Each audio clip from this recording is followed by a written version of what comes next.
And I think when we're critiquing Jordan Peterson's reading of Nietzsche, you could also bring up a lot of these YouTubers who are very famous for talking about Nietzsche. Like, I'm sure you've heard of Academy of Ideas. Yeah, yeah. Yeah, yeah. That's why I waited for the Backroom to bring up some like other YouTube channels, just because I know sometimes people are reluctant to talk about other channels, understandably. But yeah, I noticed there's a lot of strange ways people interpret Nietzsche, and it's almost like a Petersonian reading of Nietzsche that they go and preach to the Yeah. public. And I think Academy of Ideas is the best example of that. Like, It is one of the things I think about, that there are probably millions of people who have a certain view of Nietzsche at this point that is entirely comes from Jordan Peterson. yeah, and you can tell when they learn their Nietzsche from Jordan Peterson, when in their channel, their main thinkers that they cover are Nietzsche, Jung, and Dostoevsky. Because prior to Peterson, those three are not usually discussed in the same breath.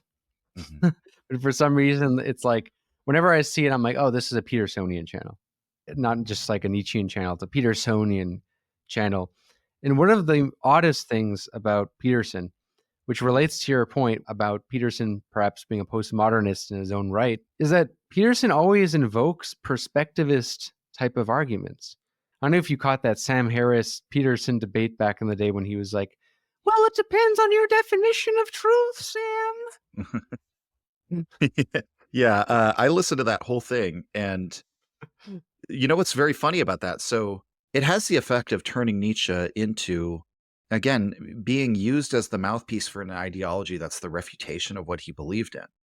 And a lot of that springs from the fact that You're listening to One Dime Radio. Become a patron at patreon.com/onedime to support the show and get access to extra content. We think that ideology is something blurring, confusing our straight view. Ideology should be glasses which distort our view. And the critique of ideology should be the opposite. Like you take off the glasses so that you can finally see the way things really are.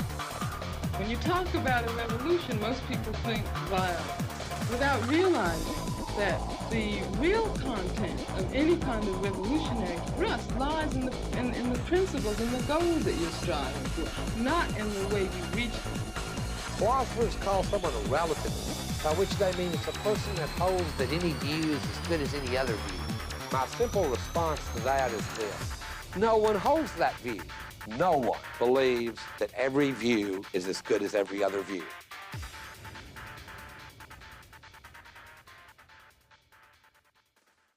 Welcome to One Dime Radio. Today I am here with Keegan, aka Essential Salts, host of the Nietzsche Podcast, a great source for learning about Nietzsche.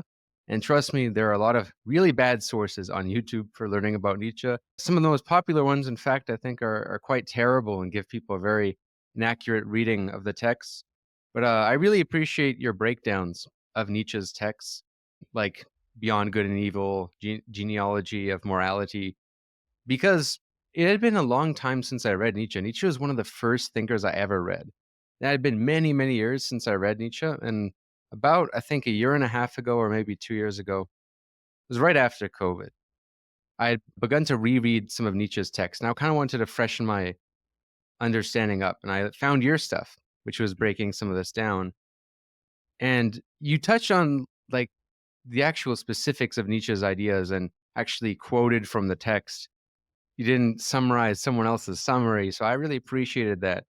And I'd been following what you've been doing since. You have some other really great breakdowns of thinkers like Ibn Khaldun, which barely anyone covers. I really like your breakdown of Ibn Khaldun's Muqaddimah. And you broken down Machiavelli. So the theme of today's episode, I kind of want to be Nietzsche and Machiavelli, which are two very different thinkers, but I think have a certain odd commonality in the sense that, for me, I would say, to put it in a very cartoonish, stereotypical framework, I think Nietzsche, Marx, and Machiavelli make the red pill trifecta. I don't know what it is, but they kind of give a sense of realism about the world and a certain understanding that has really shaped the way I look at the world. But without further ado, before getting into the nitty-gritties, Would you like to introduce yourself and anything else that I missed? No, that was great. I mean, a lot of those channels that you mentioned that do a really terrible job of explaining Nietzsche are part of the reason for the Nietzsche podcast, not really in a direct way, but more that a lot of those really familiar vulgarizations or misperceptions about Nietzsche kept appearing on the subreddit over and over again. And so myself and a number of other people who were active there kind of created a little wiki on the subreddit just to sort of address a lot of the same people would come in and repeat the same phraseology that Jordan Peterson uses. Not just the same points, but you would hear the same words used in the same sentence structure. And it would happen even with sources that I respect, like Deleuze, where there would be some people who like that you can tell they haven't read Nietzsche, but they've read Deleuze. And so everything they understand about Nietzsche is coming through this other source. And so that was like a large part of why I started, I guess, creating Nietzsche content online. And over time, that developed into the podcast.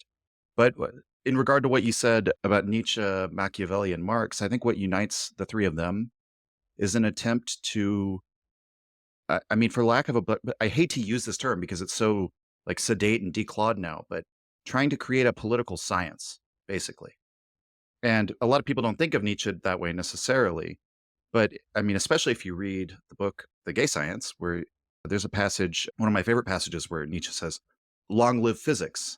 And what he's using physics in a very broad, extended sense of the term there. He doesn't just mean the scientific discipline of physics. He means rather than metaphysics, rather than looking at, we might say, historical or material developments as reflective of some sort of higher transcendent reality, or in the Hegelian sense, like as some sort of teleological goal for mankind. One of the phrases that Nietzsche uses in his notes is the Hegelians regard history as a revealed absolute with a goal within, or something. I forget his exact phrasing. And that's shared by Marx and by Machiavelli. Machiavelli is, to this day, very much misunderstood.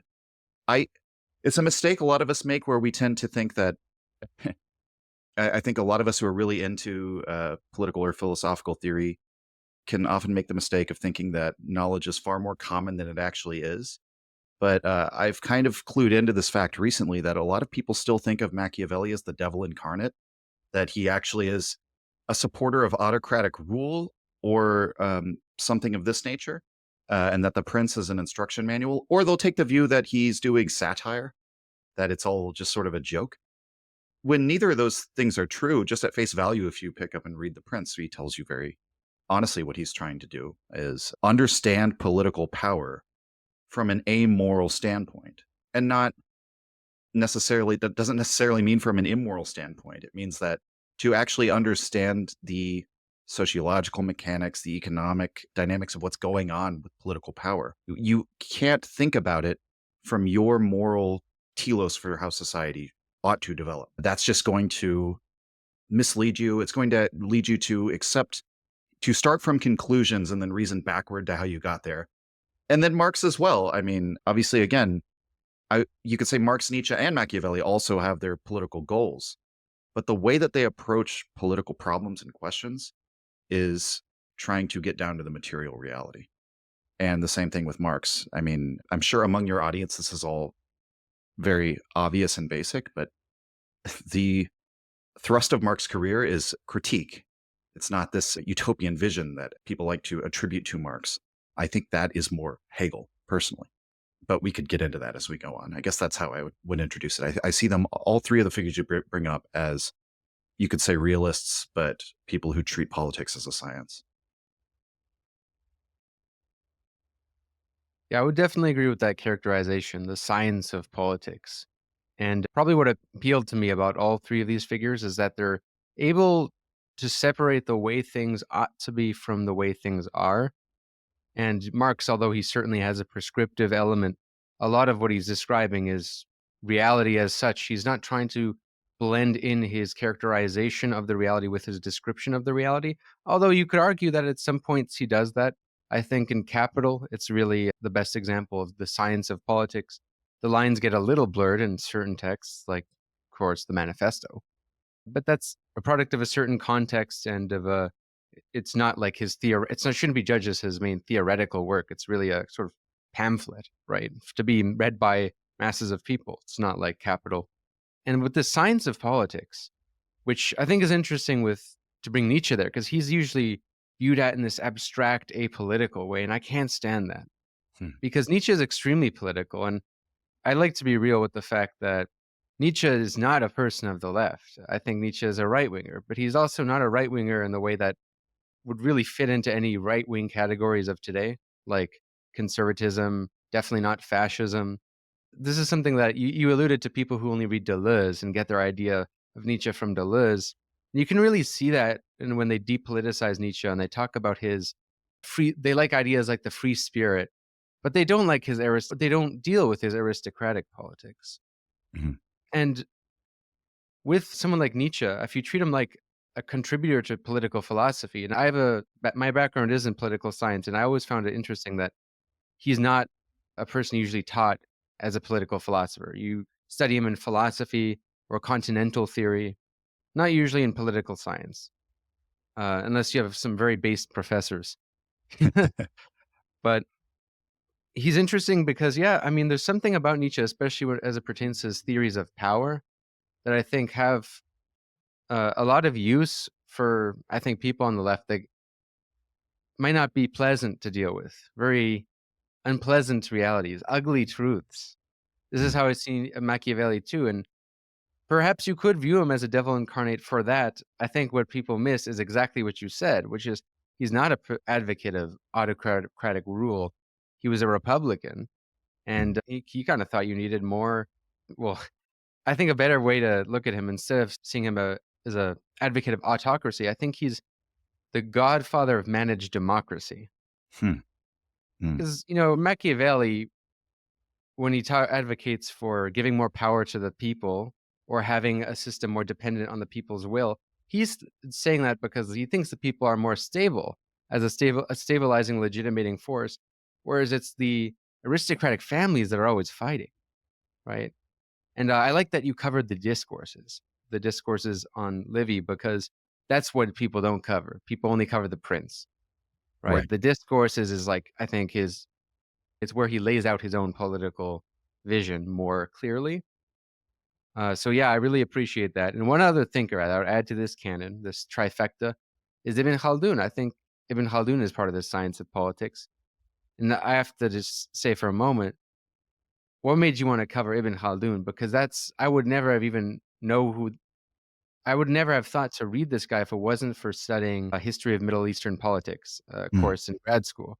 And I got exposed to him, and you covered him in this way where you made a parallel that I don't see people make, which is the parallel between asabiya, group feeling, which my audience will be familiar with if they watched my video on political philosophy of Dune, which is really about Ibn Khaldun, and the will to power, kind of how there's something about a will to power in this. And yeah, I don't know, what made you want to cover Ibn Khaldun? Like, how do you think he relates to the science of politics? Yeah. So I got exposed to Ibn Khaldun from reading Peter Turchin's work, actually. And he's I guess, a sociologist. He does what he calls a structural demographic theory of history. And after I saw the passages in his books where he brought up Ibn Khaldun, I went and got a copy of the Muqaddimah because I wanted to sort of read more deeply into what he was saying and the specifics of his arguments, because Turchin's obviously sort of using Ibn Khaldun to bolster his own arguments. So I was like, okay, I have to read the primary source and see the details of what he's talking about. And as you bring up asabiya, social capital, group feeling, really, the thing that binds the group together, I noticed immediately that, I mean, it's such a cliche, I almost hate to bring it up, but it had that aspect of Nietzsche's famous aphorism from the military school of life, that which does not kill me makes me stronger. That what creates asabiya is this sense of a shared destiny, that if an existential threat is coming for you, it's also coming for me. And the way that Khaldun describes this, obviously, is the Bedouin tribes from northern Africa. And the way he describes them is that all of the noble families, their sons were obliged, they were bound by duty to become part of the militia groups that sort of guarded the tribe.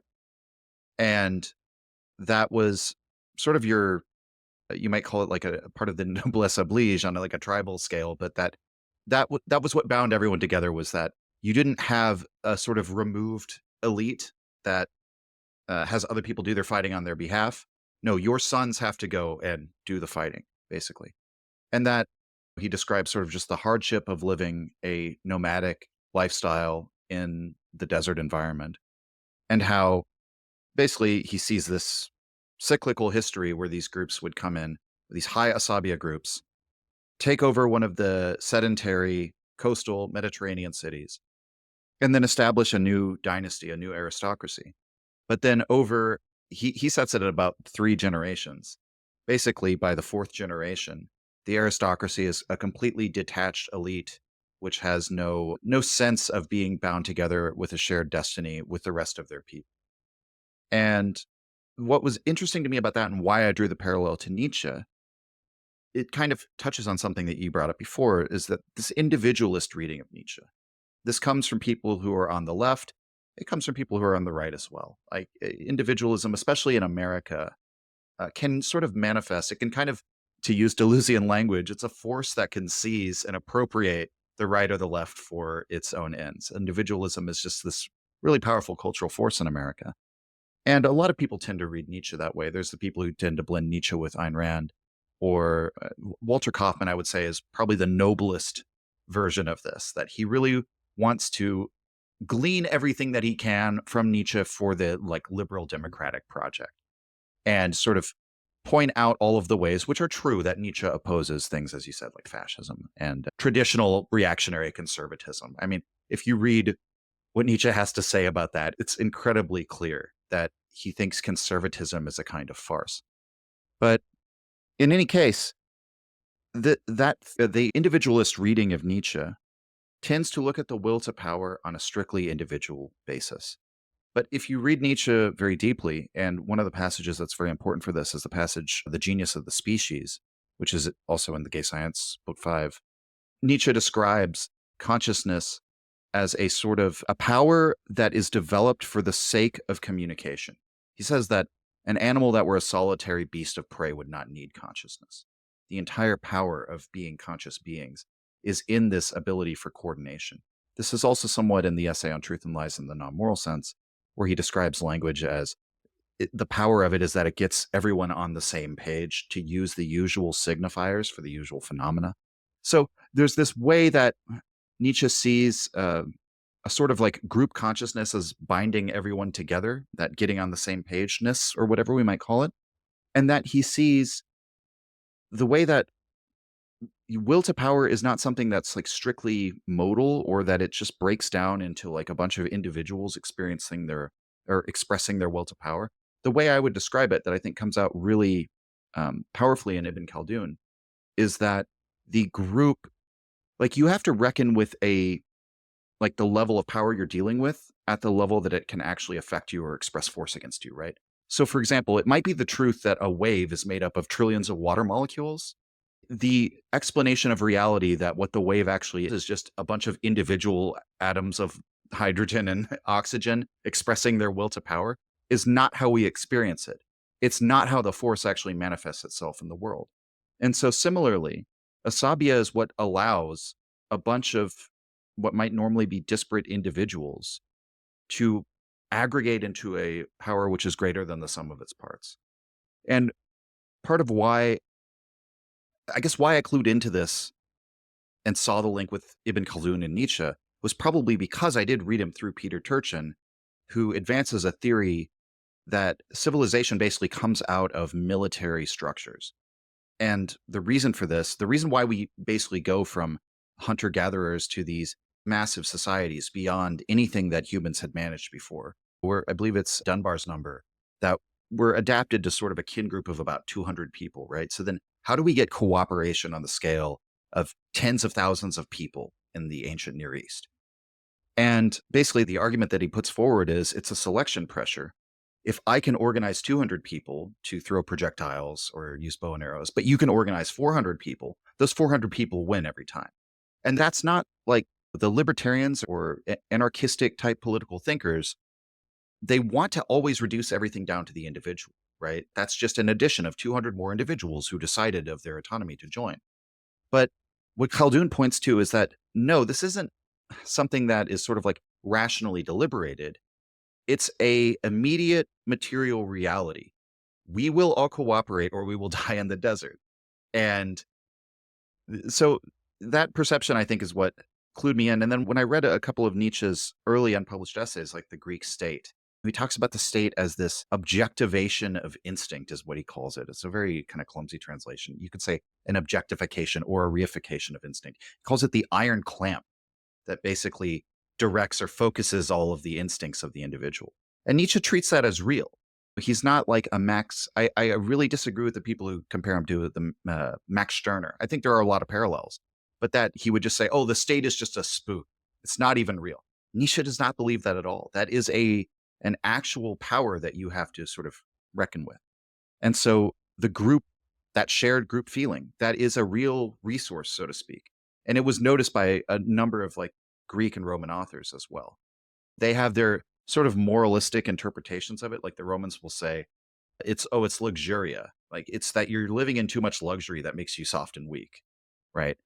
And I think if you read Ibn Khaldun, he also brings up the enervating effect of luxury. But you can tell really clearly that it's what would you say?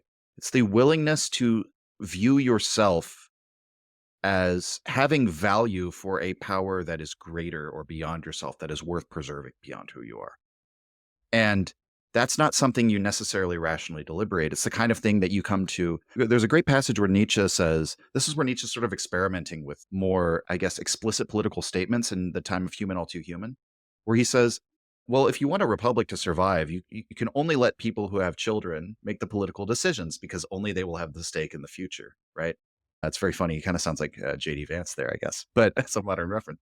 But again, that's not necessarily something Nietzsche supports. He's approaching it from that same angle of trying to say, okay, how do you get people who view the society, the collective project that you're engaged in, as something that is actually, that they self-identify with, right? That it's a part of myself that I'm sort of, in the way that Nietzsche talks about in Thus Spoke Zarathustra, being willing to go under, Untergang or Untergehen, in the name of giving rise to something beyond yourself. And so Asabiya sort of gives you that power, that social power. And I think it is an expression of Nietzsche's will to power on like a collective front. And it's a very important thing to understand. I mean, I think any political theory that doesn't take account of that is sort of doomed to fail. And that's why libertarianism, like pure individualism, never actually is effective in the political realm. It's sort of like a cultural like way of living or way of being in a cultural sense or an ideological sense. But it doesn't actually, when you try libertarianism in the modern American political context, you get corporate libertarianism, which doesn't actually maximize anyone's freedom. So yeah, I don't know. I guess that goes off a little into the weeds, but. Yeah, well, the part about asabiya being this will to power on a collective level is interesting because when Ibn Khaldun talks about asabiya, he distinguishes other forms of group feeling. And of course, group feeling is what is it translates to, but he says not all group feeling is as powerful as each other. And when he talks about asabiya, like capital, it's a special type of group feeling. It's not just group solidarity, right? You can have group solidarity, but it's when there's a group feeling that dominates the rest. And he's very specific about that. I mean, and what is that distinction there? It means that it has to be capable enough to dominate other groups, or else they'll get dominated. That's his kind of crude depiction of the dog-eat-dog world, right? And we could say, oh, wouldn't it be great if groups didn't dominate each other? You just had this group solidarity, perhaps to defend. Well, either way, you need to have the capability of dominating other groups, even if you don't want to dominate them. You have to have the capability to, the power to, or else you'll get dominated. And that's where I saw that clearly the will to power is a part of that. And there's something about really, I mean, intrinsic about human survival. That's what's very useful about it. But no, most people wouldn't make that reading because, yeah, it is easy to see Nietzsche solely on an individualistic basis, because I would say that is in large part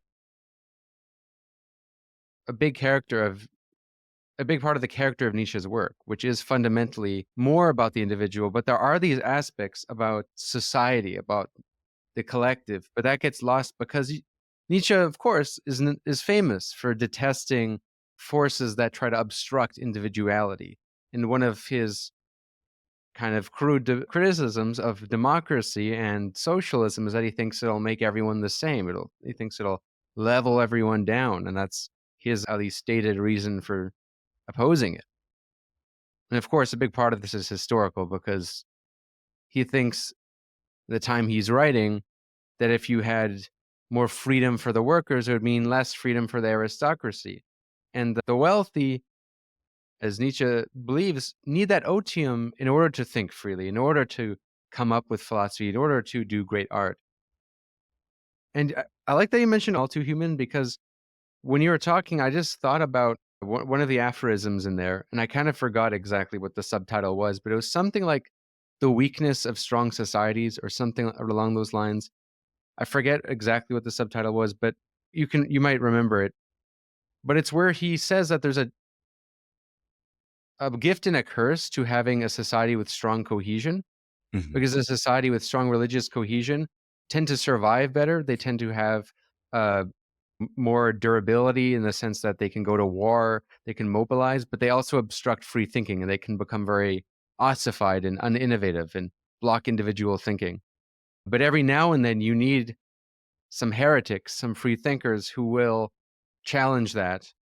And that's like what makes a strong society, because I don't think Nietzsche thinks that everyone should be like Nietzsche. And that's what I think is lost by a lot of people who read Nietzsche. They're like, they want to almost popularize him in the sense that this should be like a staple of political education, but I don't think that's what Nietzsche himself would have wanted. Yeah. I don't think he would have wanted such a wide readership, because he's not like if you take Nietzsche as this thinker who only who believes you need to take down all of these structures, how do we wrestle with the fact that for him the death of God is not a good thing, even though him himself, he's clearly anti-Christian, right? So how do you deal with that? Obviously, to some extent, I think, correct me if I'm wrong, I think Nietzsche in a weird way believes in, and for all his criticisms of Plato, I think he kind of believes in a noble lies. No, so that's funny, because that actually ties directly back to Machiavelli, because in Human All Too Human, he directly references Machiavelli's principle. So as I mentioned before, he was sort of giving advice if you want to establish a long-lasting republic. There's another passage where he's saying, if you want to have a tutelary government. So that's like classical conservatism. Basically the idea, I mean, it like you mentioned, Plato's Republic, the idea that you have a state that exists for the purposes of educating the populace to virtue, right? The masses aren't adequate to rule, but the nobility will sort of bring them up and teach them, right? That they're tutelary in that way. And he's saying, if you want to maintain this, the leader has to actually promote religion in the society, because there are some ways that religion can comfort the heart that the leader can't do. So, I mean, a really easy example would be, okay, we sent your son to go die to hold Fallujah during the Iraq War, but just from a material analysis of what's going on, that's a horrible thing to happen. But you can look at it as, well, this was all part of God's plan, and you can have comfort in all of that. So like, it would actually be really bad for you if you want to have people willing to sacrifice themselves on behalf of the state to not have some sort of metaphysical framework for them to comprehend that act and like glorify it and justify it in some way. And you can't, at least not since the days of Bronze Age God kings, you can't justify that as the prince or an autocratic ruler. It just does not work. So, it's interesting you bring that up, because he directly references Machiavelli, who in the Discourses on Livy says it often behooves the leaders of society to, what would you say, promote piety and those old sort of traditional religious virtues. So it's interesting.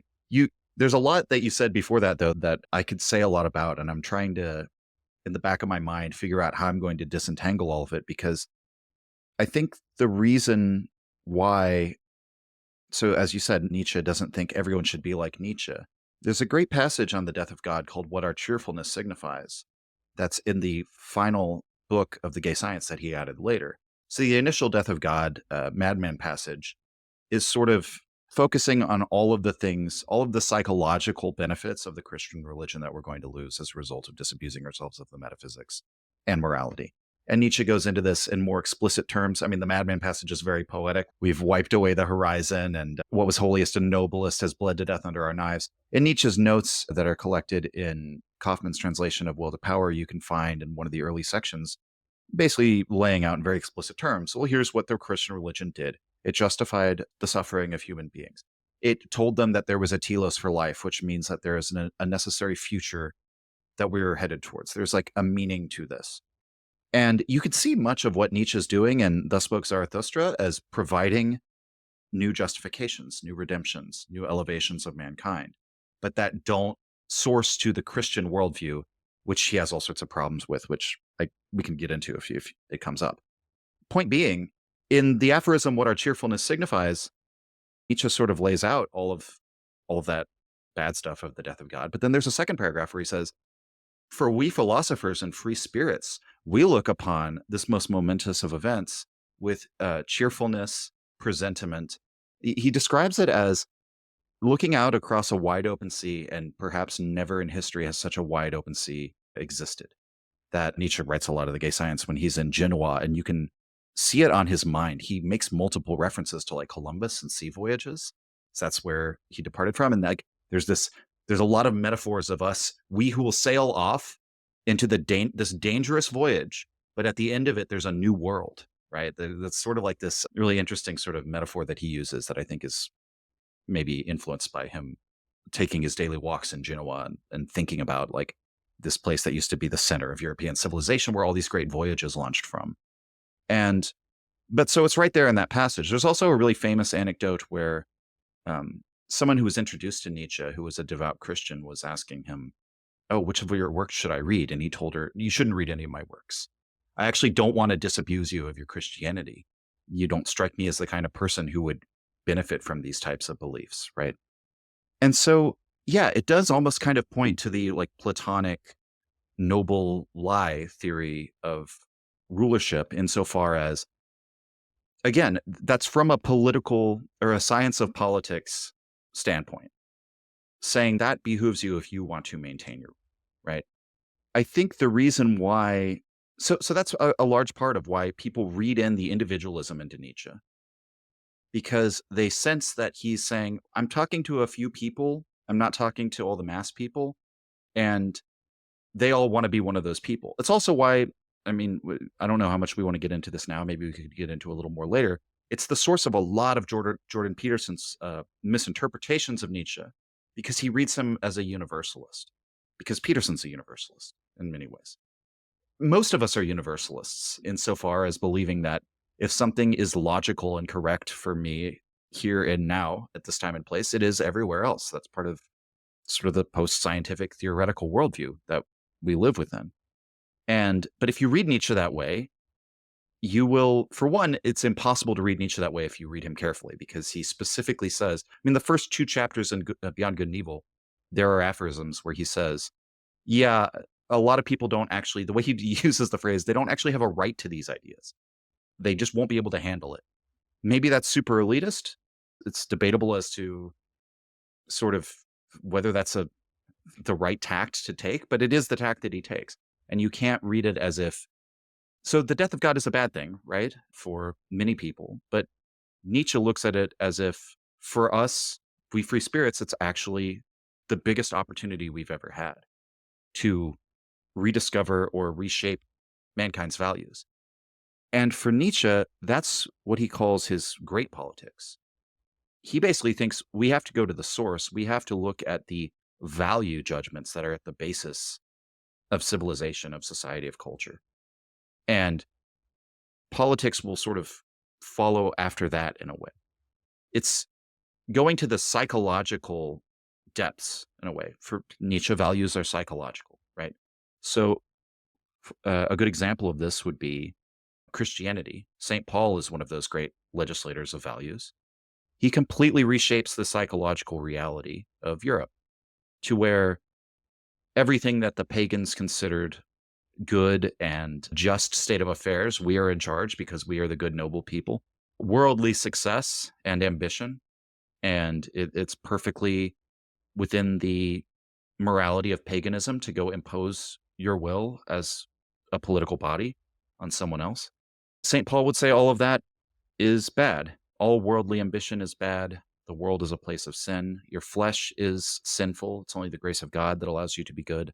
There's a really terrible passage by St. Paul where he says that it would be better to be celibate, but if you can't deal with that, it's better to marry than to burn. So the best thing would be to not reproduce at all. It's like Schopenhauerian, like total pessimism. You must do it within the confines of a Christian marriage, right? And so Paul completely reevaluates values. And again, it's such a huge topic that I'm sure you're familiar with. But if anyone wants to read more deeply into that's all in the Genealogy of Morals. Is sort of Nietzsche views Christianity as a cult of revenge against people who were triumphant or successful in life, and therefore focusing instead on all of the suffering and oppression in life. And so there's this sort of, I don't know, resentment-fueled guilt, bad conscience, pity, all of these things that are part of what Nietzsche calls the cult of revenge that become part of European values. And that has political ramifications. Like it's very long-term. This plays out over the scale of like 2,000 years. But that's the scale that Nietzsche thinks at, basically. So the kinds of political activity that Nietzsche is involved in is, how do I re-legislate values for the next 2,000 years that we won't even perceive or have any effect on our lives, any ramifications for us right now? We're thinking about the distant future. We're thinking about mankind as a species, as an organism. That's sort of the level of Nietzsche's like serious political engagement. And that's why he tends to say what he calls petty politics or partisan politics. I'm not interested in any of that. And I think that's where a lot of the anti-political readings come in. And I have to confess, they are very appealing to me because I'm often fed up with politics myself. And I like the idea of withdrawing in the manner of like an Epicurean to a little garden with just some other philosopher guys and gals to just talk philosophy and live a simple life aside from the vain struggles for worldly ambition. And maybe we can self-legislate some new values for the next 2,000 years while we're out there. I fully admit that's very appealing to me. But I think that's why people kind of take the anti-political reading, because there is a Nietzschean politics, as you point out, that's very much concerned with like the very deep psychological drivers of like our political, material, economic reality. Everything is on the table for Nietzsche. But it's sort of, that doesn't involve Nietzsche taking a stand on supporting the Kaiser or something like that. I would say that's sort of the wrong reading. And it's a final point. I know I've talked for a while, but a really important thing for people who kind of read Nietzsche for the right wing. They should all go look at the Twilight of Idols passage. I believe it's the Four Great Errors, where he says, and this ties in with Ibn Khaldun and Machiavelli as well, where he says, well, the moralists say that a society declines because of vice and luxury, but I say that these things are just symptoms. Basically, as a society is already declining, part of the reason why things decline is because the instincts are declining. And when your instincts decline, you need greater stimulation in order to feel anything at all. And so that's why you have the stereotype of like the decadence at the end of ancient Rome, because they're spending all of the last of the energies that were built up over the course of that society, right? They built up all that power and asabiya that led them to conquer everything, and now they're squandering it, basically doing things that, and Nietzsche is also it's interesting that Nietzsche points this out as well at the time of Human All Too Human in the Gay Science. There's a really great passage where he says, you rich people today, you are the cause of socialism. The origin of socialism is in you and your opulent spending. And that's a very real social dynamic that as the elite begins to swell, they like to compete with one another by outspending one another. And in order to signify like, oh, you bought a yacht? Well, I bought a super yacht, you know? Oh, like there's way more millionaires than 100 millionaires? Well, I'm going to do something that only a billionaire could do. I'm going to launch rockets into space so that I can personally go to space. So, and Nietzsche says that is what creates, that is a driver of that resentment. So, Nietzsche is very well aware of the fact that socialism is capitalism's shadow, and that the cause of proletarian revolt is the bourgeoisie. And it's, of course, Marx sees it that way, but then takes the side of the proletariat. Nietzsche takes a side, I think, of the aristocracy more, because he is very much an elitist, very much. It's obvious. Even if you read like Beyond Good and Evil, the what is noble or higher and lower cultures. Higher and lower cultures is in All Too Human, and what is noble is Beyond Good and Evil. But in those, you can see what his politics are. But I want to return to two things. So one is Twilight of the Idols, and what you said about Paul and Christianity. Very, very interesting points there. I think we'll save the critique of Jordan Peterson's Nietzsche reading for the back room, because that will bring us in an entire different conversation that I know you have a lot to say about. But the first thing there is I really wish right wingers would read Twilight of the Idols, and especially the essay on truth and lying in a non-moral sense, because for all of Jordan Peterson's critiques of postmodernism, Nietzsche is kind of a granddaddy of postmodernism, especially if you look at what he says in that essay when he talks about believing in truth and his critique of rationalism. But with Paul, I really want to go back to this part about Paul and Christianity, though, because Paul is a fascinating figure to me, and my interest of Paul was ignited by reading Ellen Baiju's book on St. Paul, and also some of the things that Herbert Marcuse said about St. Paul in his assessment of Christianity in a book called A Study on Authority, which is this tendency that all great political movements start as being sort of anti-authoritarian, anti-establishment, denouncing all authority. And when they come to power, they naturally create a natural legitimating narrative for the existing authority, right? And in many ways, you could say, this might be a spicy take, but Paul in some ways is the Lenin of Christianity. Kind of like you had Marx, who people point to Marx saying, well, that was what Marxism really is, and it's different from Lenin. But ultimately, Lenin's really the first guy to create a Marxist state, be the leader of a Marxist state. And that requires putting in place a lot of rules that people don't like. And I always find it funny, especially my Catholic friends, because I grew up in a Catholic household. My mom's Catholic. And it's funny. A lot of them always like to be like, I love the Bible and I love Jesus, but I hate what Paul says.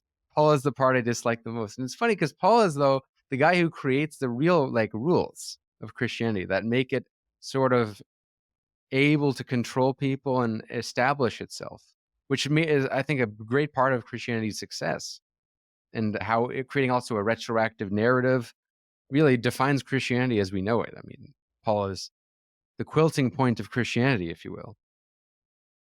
But what's interesting about Christianity, and this is the next bridge I'm making here, is Nietzsche's critique of it being a sort of religion that reduces life to suffering and the good life to the afterlife. Mm-hmm.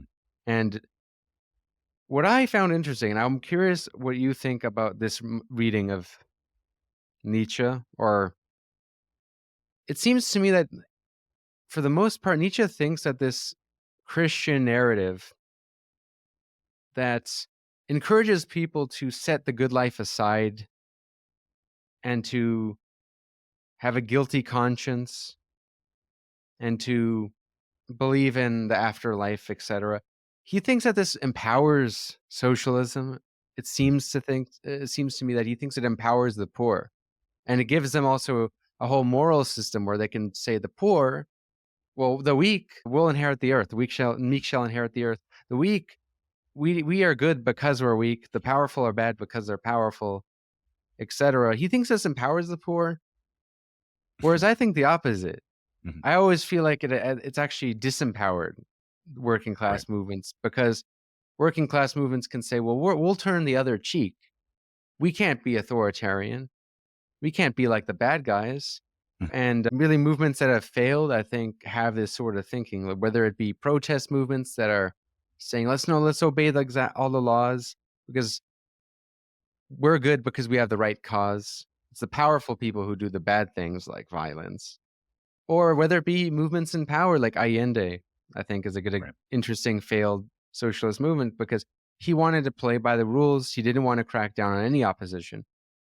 And that's noble in principle. Mm-hmm.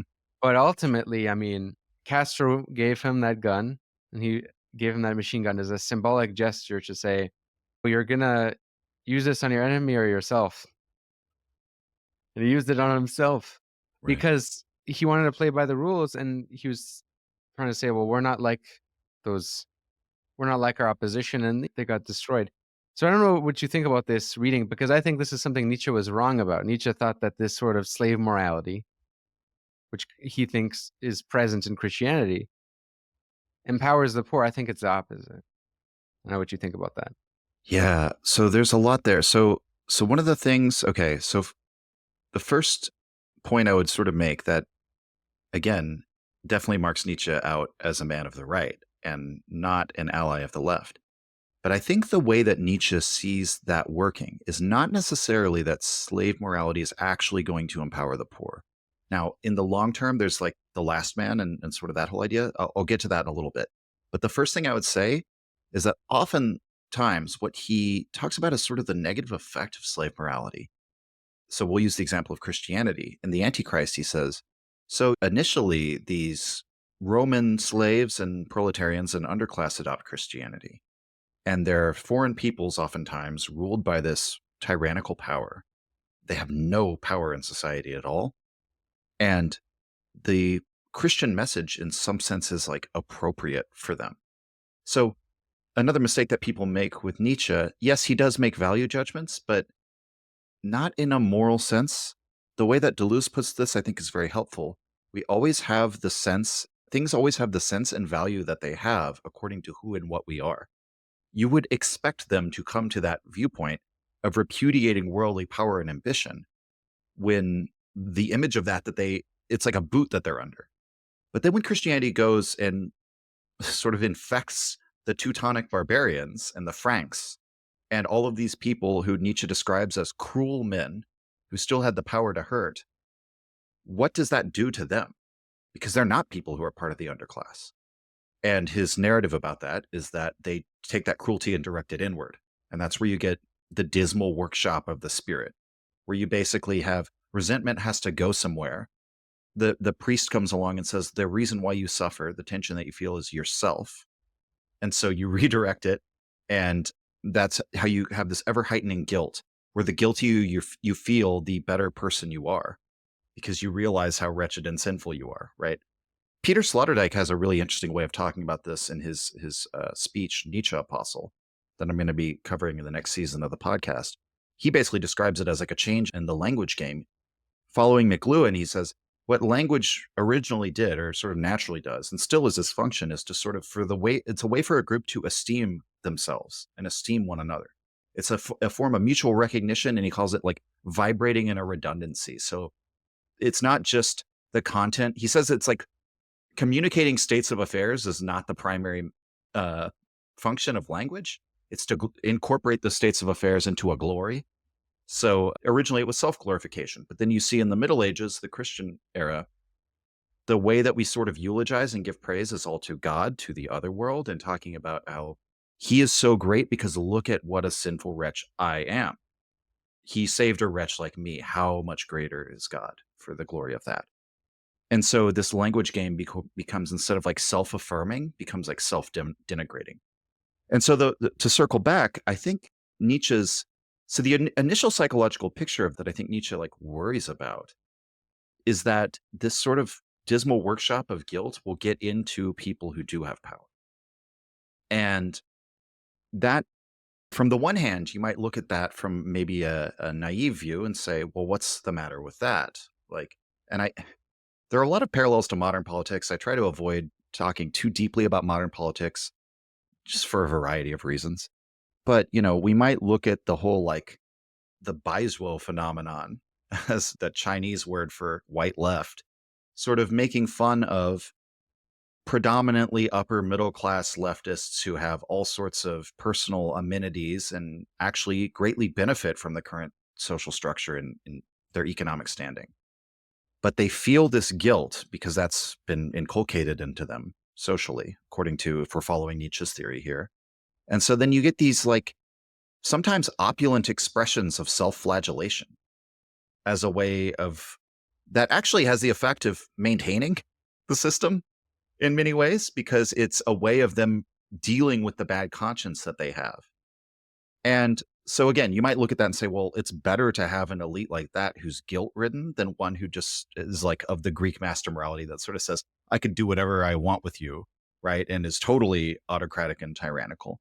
And I definitely understand that argument and that point of view. But I think Nietzsche's fear, again, in the extreme long term, in the sense of, again, like 2,000 years of unfolding history, is not so much that like the poor will attain power. There's somebody who I believe you've talked to him, Daniel Tutt. I disagree with him on many things. But one of the points he makes is that Nietzsche's not like a bourgeois defender. He calls him a romantic anti-capitalist. So Nietzsche is anti-capitalist. He's not actually for the current system. And Human to Human, again, he says, the people who want to defend our current like relations of power in economics usually just want to, they're benefiting from some dynastic interest or personally benefiting from some way in the present era. His big problem with bourgeois society is that, again, it doesn't, if we compare bourgeois society today to the way Ibn Khaldun talked about it, these would be like the fourth generation aristocrats who basically have never sacrificed anything in their lives, who have not, there's no selection mechanism for who gets into the elite other than your success at the market, which is one of the things Nietzsche says, again, giving advice to Democrats. If you want this to work, he says, you have to nationalize basically the money market and all major financial institutions that allow people to make huge sums of money based on luck. Because if you allow that to happen, you're going to have an elite that's just full of normal people, right? Yeah, And one of the things he hates about capitalism is, I find pretty hilarious. He thinks it's too democratic. He yeah, thinks yeah. he thinks capitalism is bad partially because you have to appeal to the mass. You have to appeal to the market, which who is the market but the people to sell your products. I think he would hate Bezos, but it is a rather strange critique because you could say this is what communists like about capitalism because it paves the way. It creates the productive forces that lay the groundwork for socialism, right? Like Marx, he praises capitalism. When Jordan Peterson read the manifesto the day before the Zizek debate, he was so surprised by that. He was like, Marx liked capitalism. I cannot believe, why do leftists not like capitalism? Right. He's never encountered the term sublation ever, basically. Yeah. Yeah, it's, well, and Nietzsche perceives that exact thing, like you said, Marxian perception that socialism is the shadow of capitalism, so to speak. I think he's fully on board with that, insofar as there's a passage in The Gay Science, I believe it's in book 1, where he's talking about the factory worker and the image they see when they look up to the factory boss. And that it's not exactly the way he describes it, but we can imagine like a blue collar Amazon worker, and then he sees like some fat profligate idiot running, managing the whole branch or whatever. And he's like, that guy's not any better than me. If anything, I'm doing all the work, right? And Nietzsche sort of compares that to the way that, say, a plebeian might have looked at a Roman aristocrat. One of the really interesting things that is in Livy, actually, he describes a religious... The Discourses on Livy by Machiavelli? No, actually in Livy, that Machiavelli's commenting on, where he describes a sort of like, I guess it's a sacrificial rite, you might call it. Basically, when a Roman aristocratic commander was in battle and you're in a hopeless situation, one of the things you can do is devote your soul to the gods of the underworld and then basically like charge alone into the enemy lines as like a sacrifice, just let them kill you in order to like bargain with the gods and be like, I'm going to sacrifice my life so we can win. And Livy describes an incident in which this happens, where the Gauls that they're fighting are so, I think it's Gauls, they're so thrown off and fly into a panic from seeing the Roman aristocrat do this that he chalks it up to, yeah, the spell worked, basically. Now, we could set aside the efficacy of magic spells within the Roman pagan religion, but just to see that there was sort of this idea that it's like the ethos of the captain going down with the ship, right? And how that like naturally inspires, I mean, to use the Marxist term, class collaborationism, basically. It leads you to say that the current structure is actually justified. And so, yeah, that to Nietzsche is what would preserve that order of rank, and capitalism dilutes it. And yet you are inevitably going to get socialism as long as you're sort of promoting these ideas. But that sort of brings us to what you were talking about earlier about like the idea of socialism coming in and leveling everything. And you brought up even before that Nietzsche as a thinker of odium, of basically leisure time. And I think what Nietzsche is sort of worried about, and I don't know if I might agree with you that it's actually wrong because I don't think it's actually possible for this to happen. But that maybe you could look at it that if we somehow totally realize the values of egalitarianism, you could imagine a society in which nobody has any leisure time, right? And that's sort of Nietzsche's theory of the case, that what leisure time really is sort of like you being a parasite. Like in order for you to exist and be fed and like have a house with air conditioning or whatever modern amenities we want to include into the bargain, that's all has to be supplied by the labor of other people in some way. In order for you, In fact, that's why he justifies slavery. Because he said, yeah, better slavery for some and free time for a few than slavery for all. yes. But there's an interesting thing about that. I believe it's in the Greek state where he says, That's like a super reactionary statement It- for the times, right? Because he's it- writing at a time where it is they're pretty, abolishing slavery, basically. yeah, the world is abolishing slavery slowly. Yeah, he writes against Harriet Beecher Stowe in his notes, like directly attacking. So yeah, but an interesting thing he says in the Greek state, though, which is kind of like one of those like red pill moments, is where he says that we have an advantage over the Greeks in one respect, in that they didn't even have a concept of the dignity of man and the dignity of labor. But then he calls that an advantage, which is very interesting for the time. He then turns about, though, kind of, and says, and it's almost farcical the way that like the workers will be like, he imagines sort of like a train of slaves chained to a chariot in the style of the procession of like a Bronze Age conqueror. And he says that comparing that to the workers today, they'll be like crushed under the wheels of the chariot while still exclaiming dignity of man, dignity of labor. That is the side of Nietzsche that I think is far more useful than maybe the hystericism about like one day we'll all be leveled, is when he points out the ways in which we actually have not achieved the dignity of man and the dignity of labor. Maybe one of the interesting ways of talking about this is like cruelty, and the way that Christianity dispenses with cruelty or calls it sinful, but then merely turns it inward. And an interesting way to look at this might be, were the Christian empires that arose in old Europe actually egalitarian? Did they actually do away with slavery and conquest? No, they still did all those things, but now they also have hell. Now they also have a doctrine of eternal torment to sort of torture themselves with. So the social reality, the same political reality that obtained under the old Roman Empire, perfectly obtains under the Holy Roman Empire. It's just that now even the people who are benefiting from it feel guilty about it. Now, so the question would then be whether you can actually change that, those intractable political realities. Is it, as Nietzsche sees it, that the state is merely the iron clamp? It's an objectification of instinct. The state of nature, he says, is domination, exploitation, tyranny. He says that nature is so tyrannical that tyranny is not, it's too soft a word for it, what goes on in nature. Things eat each other alive. There's a Sipo Matador passage where he treats the will to power as a sort of like parasitism, and he likens that to the nobility. He says they are parasites, basically, that will in the end destroy the whole structure that they're feeding off of. But that's just what happens in life, right? And then he describes the Sipo Matador vine, which it wraps itself around a towering tree in the Amazon, and then it strangles it and kills it. But basically, that's how it gets up to the canopy. And then the flower unfolds its crown and disseminates its seeds into the air. And then the whole thing collapses. So the parasite dies too, but it propagates itself, basically.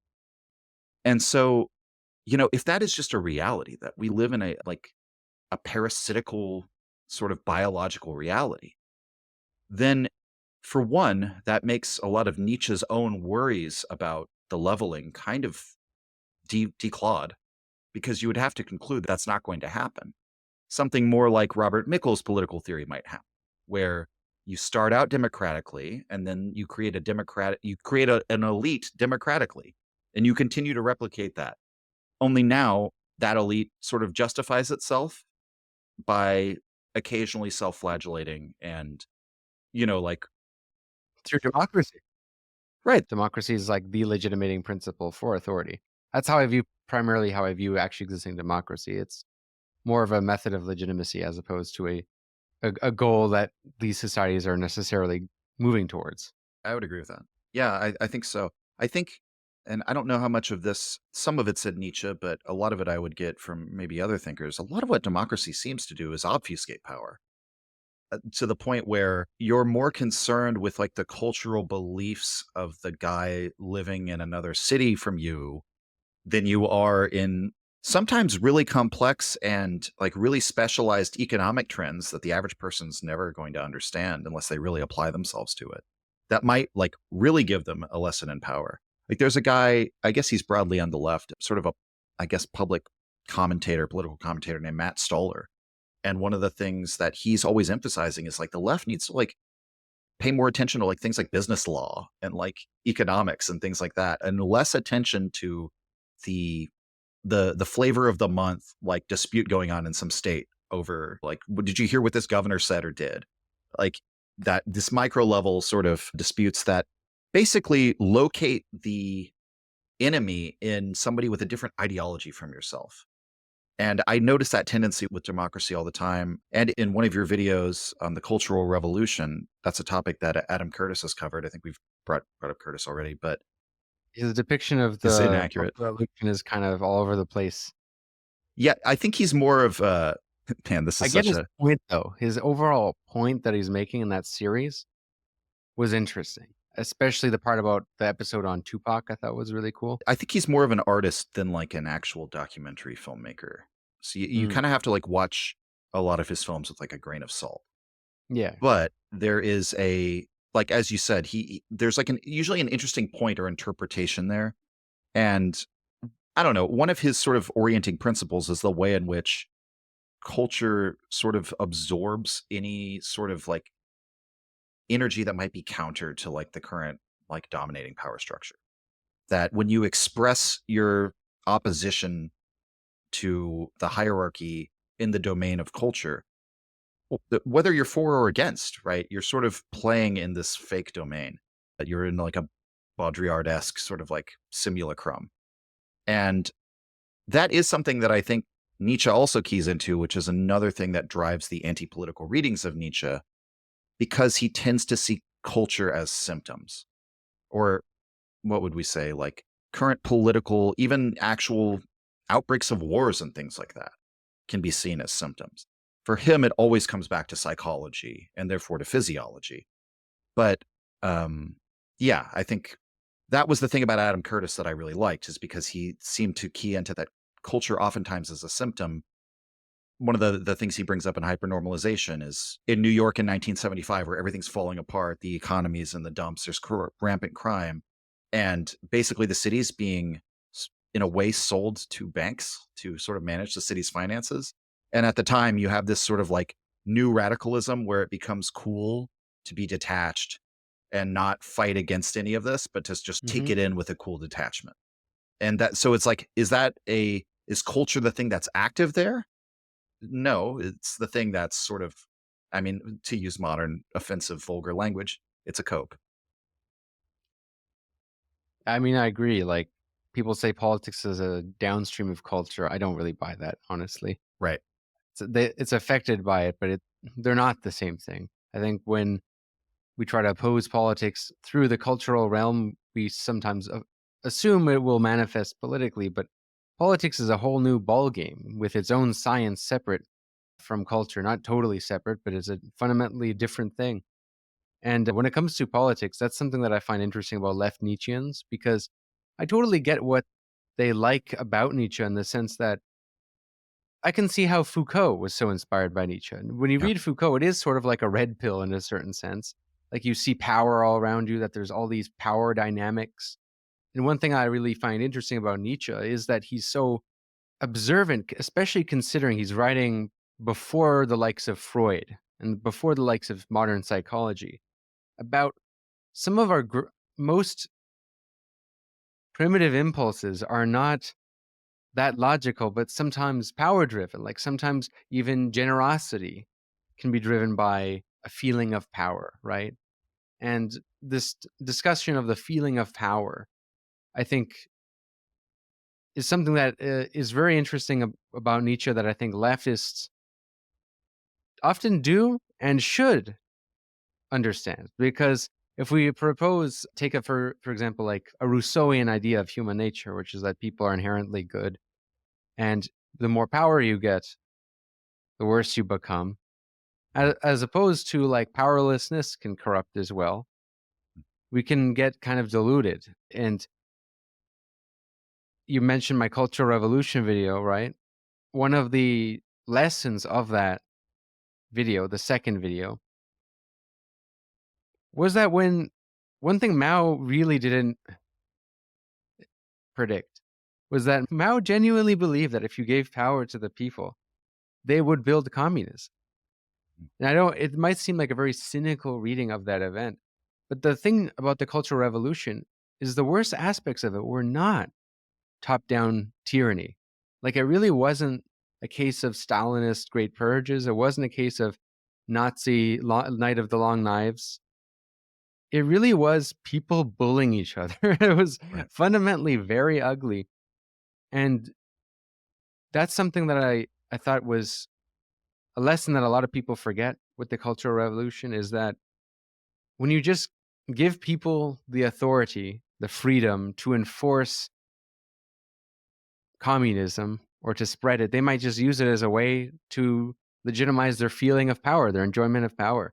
And that drive for power can be even greater among powerless people. And you have this fantastic video. It's probably my favorite video on your channel. It's one of the shorter ones, called "Weakness Corrupts, Not Power." I would like to discuss that a bit, because it's something that might seem like it flies in the face of leftists. But as a person who's on the left myself, I want to take any lesson, any realistic aspect of human reality, the human experience, to study it in order to see how that can be contained or overcome, rather than just presupposing it out of existence by ignoring it. So yeah, if you'd like to elaborate a bit on this idea of weakness corrupts, not power. I know it's a kind of clickbaity title, but yeah, that's an interesting idea. I'd like you to get into that. Yeah, I think one of the ways that I think is really easy to approach this idea is, well, so as you said earlier, generosity itself is a form of power, right? And that the way Nietzsche sort of conceives of power is as an excess, a fullness, an overflow, that in a way, like, if he's not saying that somebody who holds power will never hurt anyone else and will be a perfect saint, but that in the way that, so there's a saying that one of the best things about having a lot of money is never having to think about money, right?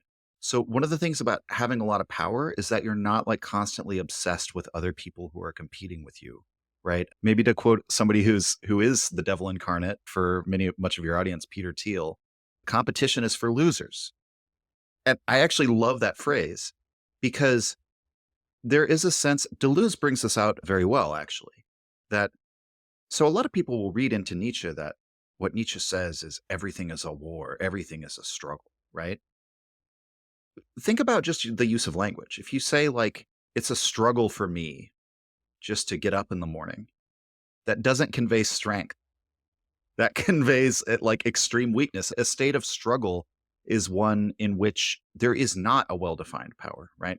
And so the way that Nietzsche defines sort of I mean, we could call it master morality, but the outlook of somebody who is not, we'll use Deleuzian terms, somebody who's active, who's not reactive in their worldview. They're not concerned so much with things like sticking it to the other guy, or I'll show all of them, right? These sort of like psychological manifestations that what Nietzsche points out, that all of those sorts of statements are expressions of weakness, of living in reaction to other things and other forces. It's weakness because quite literally the active thing is something else that's pushing or driving your behavior. And the whole weakness corrupts idea, in large part, a lot of what I talk about is some of what we mentioned before in the genealogy of morality. The way that basically this condition of finding yourself basically in an abject state where you can't requite harm with harm or requite generosity with more generosity, leaves you in this sort of like perpetual frustration or perpetual sense of your own impotence. It's actually really useful to consider. I often just say resentment because ressentiment means the same thing, but it is interesting to break down the word that it contains senti, feeling, that ressentiment is when something is felt rather than acted, basically. So you might have the desire for revenge and you feel it. It can't be discharged. It can't be acted in the world. And one of the interesting things, so like I mentioned, requiting harm with harm, requiting generosity with generosity, we can look sort of across the world that it was always a sort of tradition. This is a big thing in China, like a gift giving tradition, especially among like nobility, where you try to outdo the other side with just how generous you can be. Like this foreign king came to visit me and I gave him like so much stuff that it's without even caring. Sloterdijk talks about this in Nietzsche Apostle as well, where he says what Nietzsche is arguing for is unbilled expenditure, and that there is something that is necessarily in that reactive position where you're constantly thinking about debt and repayment. But we might say that it's sort of a privilege to not have to think about debt and repayment. That it's when you're that far above having to care. There's a great passage in Zarathustra where he says that the highest ladder will go the longest down, and will thus, how could it fail to have the most parasites upon it? The noblest soul might look down and say, what are my parasites to me? May they live and prosper. I am strong enough for that. That's the kind of the vitalists or like eugenicists Nietzscheans never touch anything like that. That basically the ultimate expression of strength is to basically say, let my parasites live and prosper. And so it's a complete sort of Nietzsche's construction of what pure psychological health looks like is, I mean, we have to go back to this term. It is individualist in that you're not living in reaction to anything. And that state of constantly being in reaction comes out of a sort of frustration of never being able to discharge and experience that feeling of power. And another interesting source to look at this was there's a guy named Wilhelm Grunbeck, Danish guy. He studied the Teutonic Germans and their whole honor culture.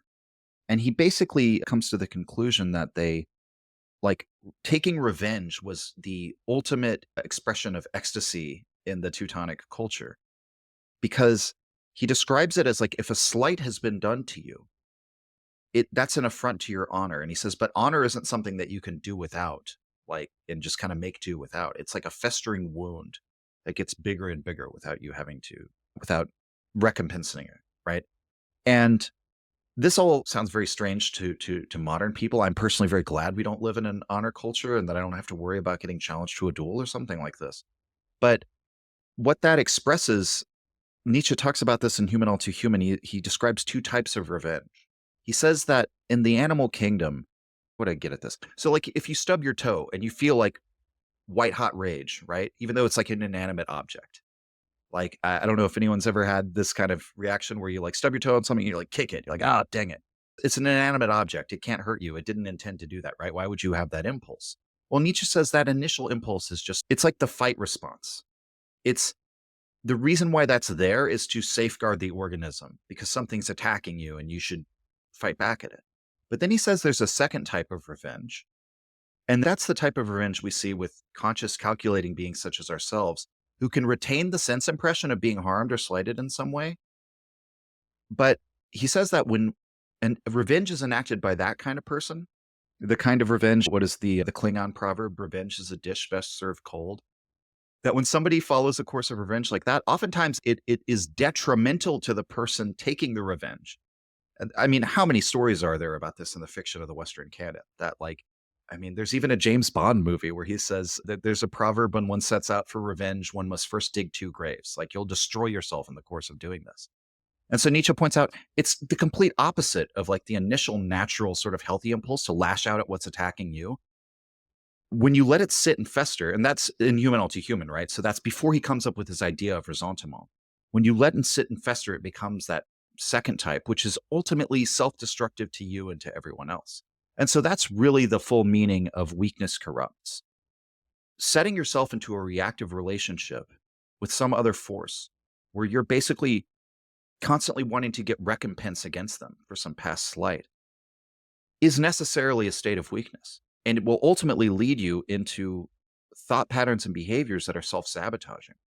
Whereas the alternative is not to be concerned with other like forces at all, right?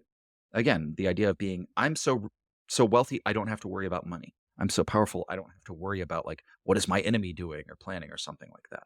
And that in that state, that's where great things can happen. That's where you can have art and leisure and so on and so forth, right?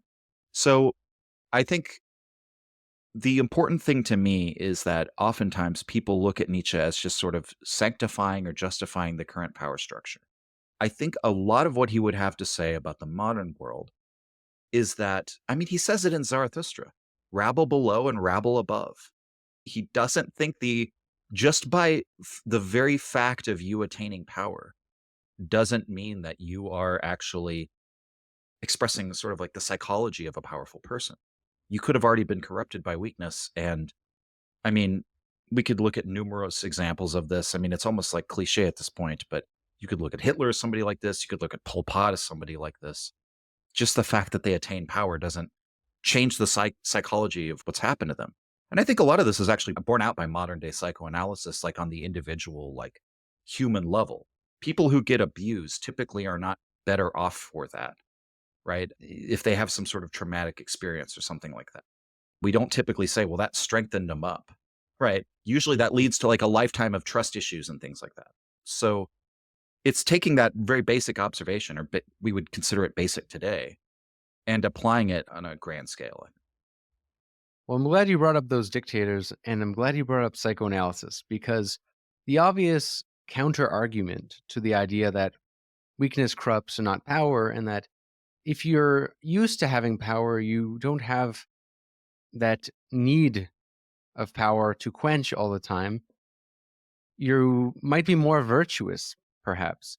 I guess a very obvious argument against that is the fact that you have dictators come to power and they want more of it. And often people, as they get more successful, they want more of it. But those examples you mentioned are people who lived in a kind of state of weakness for a lot of their lives, especially Hitler, of course, who's essentially sort of like a bit of an incel, if you will. Like that's what he was. And his whole thing is ressentiment. I mean, fascism is all about ressentiment. It's about look how powerful the Jews are, but also look how bad they are. But a lot of them is hating them for this idea that they're powerful and stick together. And it's kind of the opposite of what Nietzsche. How dare they have better asabia than we do? Yeah, which is weird because Nietzsche says, of course, the opposite thing about the Jews in a weird way. He buys into the sort of anti-Semitic trope about the Jews being very good at sticking together and conspiring. I mean, the start part about sticking together, not a conspiracy, but I guess the part of having all of this institutional power, that's the conspiracy. But he kind of praises them for that. He praises their collective will to power, if you will. But yeah, an obvious counter-argument, right, is that, well, maybe weakness doesn't entail virtue, and weakness can be corrupting on its own, but power itself can also corrupt. And I think the way I've been seeing this over time is that you cannot really test virtue without power. Power does not guarantee that you will be good, doesn't guarantee virtue, and it does not guarantee that you will not be corrupted, even if you're born into it. Even if you have everything you want, you don't have that insecurity. Or I think a good example, classic, very easy example of weakness corrupt is short man syndrome, right? Kind of what people think of Napoleon was, which what he actually was. It's a little bit of a different story. He's kind of, some of it's a bit mythologized, but this idea of like the Napoleon complex, that's a classic example of like weakness corrupts, and people who always want to overcome their insecurity and use power to fill a void. But also on the other end, there is this psychoanalytical phenomenon, well documented by someone like Lacan, for example, is that desire begets desire.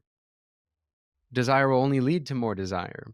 And if you have power, doesn't necessarily quench your thirst for it. You might just use that power to fulfill other desires. That might ruin your character, might lead to sort of decadence. But I think ultimately you cannot really test your own virtues, your own principles, without power, because that's when you're put in a position where are you actually espousing these principles out of a position of weakness or a way to justify your weakness or to as a slave morality, or if you're in a position where you can actually act on these principles when it's not even in your interest to do so. That's a real test. Like when you are in power and you act for the good of the people, that's a test. It's ultimately a test, because it's easy to scream outside the castle. Right. Or people who often say, oh, if I was that famous with a platform or whatever, if I was ContraPoints, I would be making real communist stuff. Well, you don't really know that until you make the amount of money on Patreon that she does. And if you do and you still act in the way you say you do, congrats. You don't really know you're going to act that way until you do that, because suddenly you might sit here and espouse like the true ideas of communism or whatever, or you might say that I truly care about advancing a politics that's good for all of humankind. Then the dough starts rolling in. Hillary Clinton starts calling you. You get TV appearances. Are you going to deny that? Are you going to deny that? Are you going to... That's really a test of how you're going to act. So that's something that's sort of informed my understanding a little bit. It's a little different. It's definitely different from Nietzsche's way of thinking, because Nietzsche be skeptical, I think, of this idea of principles and virtues to begin with. But yeah. Well, so what I would say to that, I think where maybe one of Nietzsche's blind spots is that the symbols of power, like reactive forms of power, right?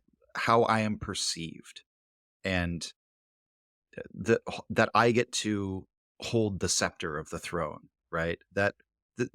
Deleuze talks about this as sort of like stereotypical power seen from the petty side, right? That's still power, right? It is power to hold the symbols of power. It is power to be perceived in a certain way. And what I would say is I think it's kind of an open question. I think you can make, if I were to make a steelman case for Nietzsche's argument, the way I would do it is by arguing that when people do get power, and then that power seems to lead them to just want to possess more and more of it, and they abandon all of their principles, that's what's happening, is that you have a weak psychology.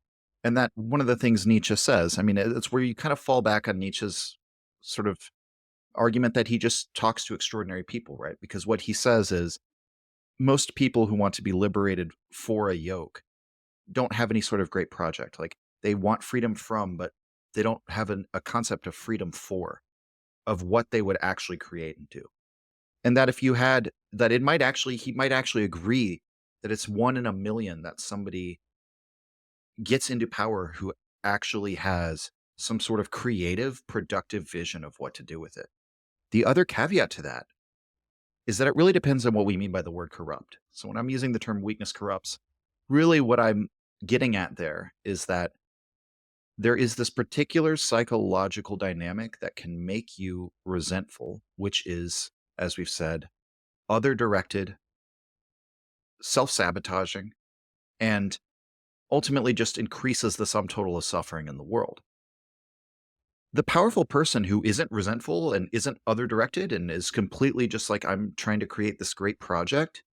I mean, I'd be interested to see what you would think of this. I mean, you could read Stalin as somebody like that, who's saying, in order to make the Soviet Union the country with the highest GDP growth in the 20th century and the first nation in space, the country with some of the best scientists and chess players in the world, and a country that rises from being a bunch of feudal serfs to a global superpower, the price of that is millions have to die. They have to die in the war. They have to be starved, so on and so forth.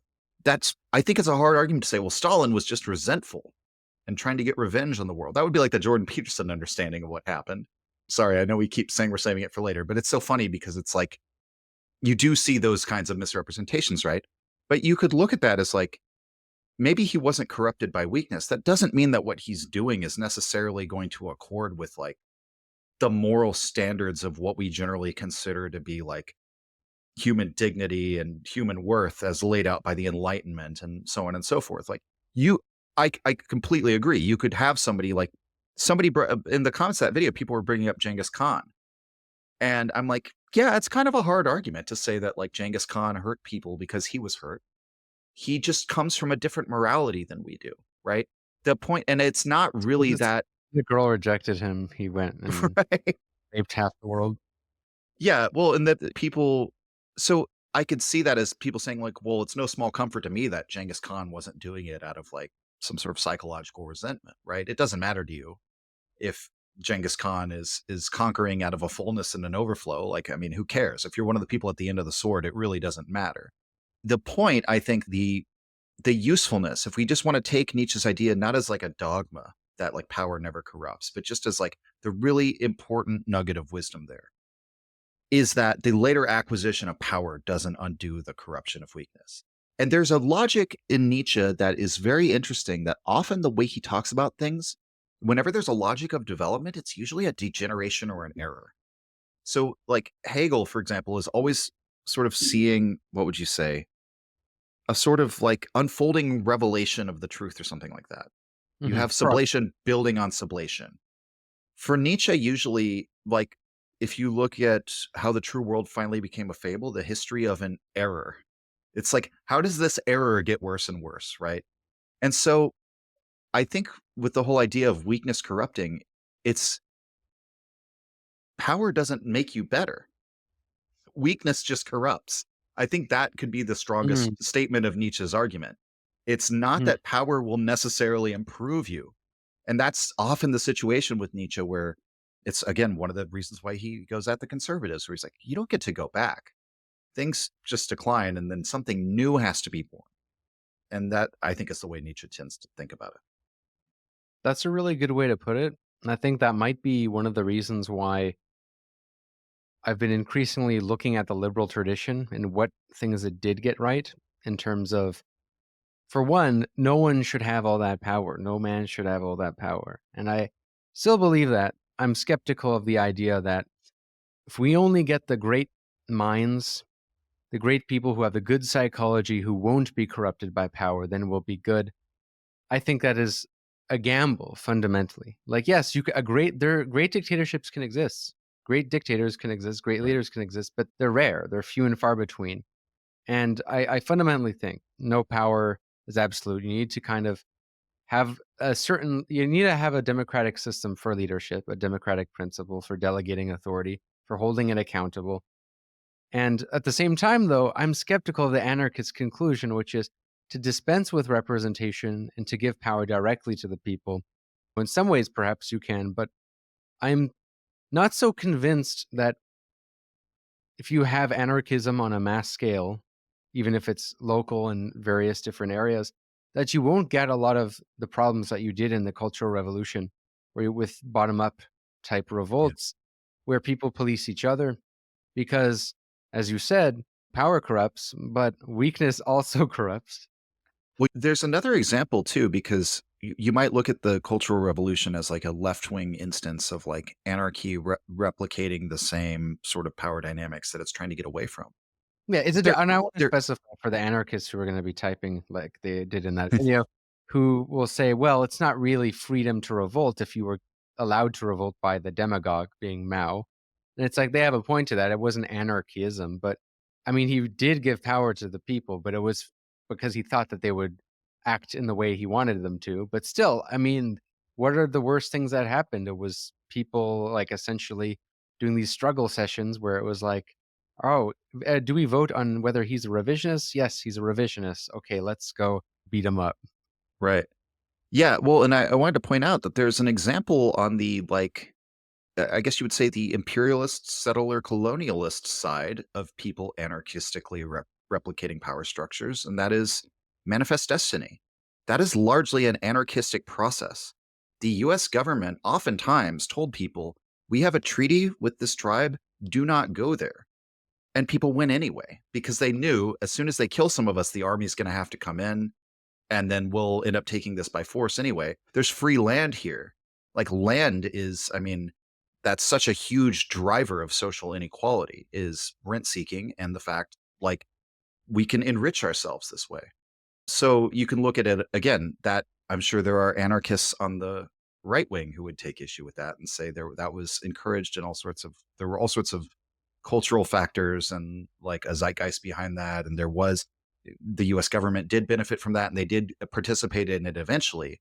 But oftentimes when you look into the history of that, a lot of what happens are just individuals just deciding we're going to go out and settle out here and you can't stop me. Now, well, a lot of the massacres of Indians, Native Americans, were settlers on their own. That is true.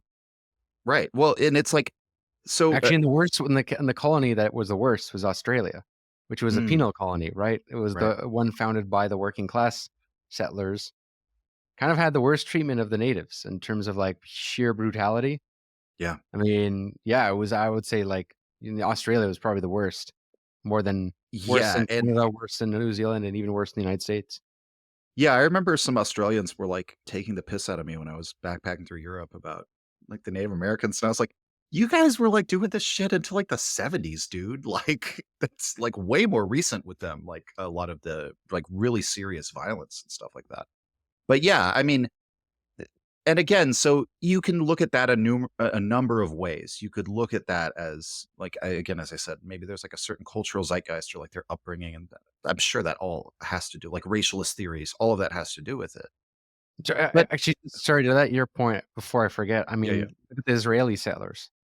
Mhm. Like so a lot of, I mean, the state, of course, is doing massacring people, but Right. you have the settlers a lot of settlers are going to even more extreme end where they're trying to free soldiers who are gang raping Palestinians, and they're taking matters into their own hands. It's like sometimes the people be savage too. Yeah, I mean, that's one of from the socialist standpoint, the great failure of the Iranian Revolution. You had socialists and basically millenarian Shia like Islamists. And at the end of the day, the Islamic side was closer to the actual character of the people. And so, yeah, you can't really, it is, I mean, yeah, from any realistic political standpoint, even though there are very interesting points that Rousseau makes, whenever you approach it as if like remove the constraints and people will naturally follow the better angels of their nature, I can think of very few cases when that actually works out. And that is one of the things that led me, I was like a libertarian when I was younger, and it kind of pushed me away from that ideology. It was one of those sort of like realizations, because American libertarianism in particular has a very strong thread of belief in that better angels of human nature. In many ways, it's fun to make fun of it, but in many ways they are, my heart kind of goes out to them, where they're like, if we just let people trade openly in the market, then when someone defrauds, everyone will find out, and there will be a natural self-correcting mechanism to stop that kind of behavior, right? People will all be productive, and it's like this. A lot of the time, it's like a fairy tale version of like a microeconomy. They're imagining like a village level economy where everyone produces things and trades amongst each other with people that they see on a daily basis. And maybe laissez-faire principles do make sense on that level, just as you could imagine communitarian or communist principles working on that level. Very easily, right? We could imagine all sorts of things scaling down, being a lot easier to implement. But yeah, whenever I guess that would be my message to most people who are pursuing any kind of political agenda, is that if you make power itself your enemy, you are going to lose. It doesn't matter how you feel about it. Like if you want to destroy like the corrupting influence of power, you have to destroy the corruption and not the power, if that makes sense. I know it's a very abstract statement, but the politics of we'll be the better person and we're not going to break the rules like they do, that never works. And there are a lot of political theorists who, a lot of them are on the right wing, and I think that the left would benefit from reading from, who do see politics more as like competing networks of patronage. And that might not be ideal, but that a lot of times is the reality. You mean like elite theory? Yeah. Like Pareto, Pareto and Mickles is one of those people. Great book on that called The Machiavellians by James Burnham. Very interesting. It is an interesting book. It's the first chapter. It's where he talks about Dante. And yes, I love that chapter because it's it's a political dispute between the two political parties that don't exist anymore and don't really correspond to anything we have now. And so you can kind of have some distance from it with his critique of what they purport to stand for versus what they actually stand for. That in reality, things that manifest as like a cultural or even a religious position, like a doctrinal position, are actually a reflection of, I want the Holy Roman Empire to be in charge and not the Catholic Church. So yeah, it's a very interesting book.